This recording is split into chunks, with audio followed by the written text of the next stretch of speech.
आता बातमी येते विधान परिषदेतून। विधान परिषद सभापती पदावरून महायुतीमध्ये मतभेद असल्याची चर्चा आहे। तीनही पक्षांनी दावा केल्यामुळे महायुतीमध्ये पेच निर्माण झालेला आहे। सत्तेमध्ये सहभागी होताना अजित पवार यांना शब्द दिल्याचा दावा करण्यात येतोय, तर दुसरीकडे शिवसेना नीलम गोरे यांना सुद्धा आश्वासन दिल्याचं सांगण्यात येतंय। तिकडे भाजपकडून सुद्धा राम शिंदेंच्या नावाची चर्चा सध्या जोर धरतेय। गेल्या 2 वर्षांपासून हे पद रिक्त आहे।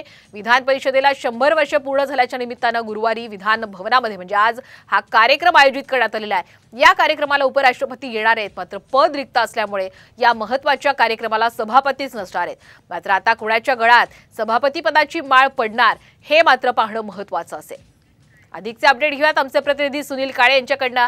सुनील, आता विधान परिषदेच्या सभापती पदावरून महायुतीमध्ये मतभेद पुन्हा एकदा झाल्याचं समोर पाहायला मिळतंय। कशा पद्धतीने संपूर्ण हालचाली महायुतीमध्ये सुरू आहेत?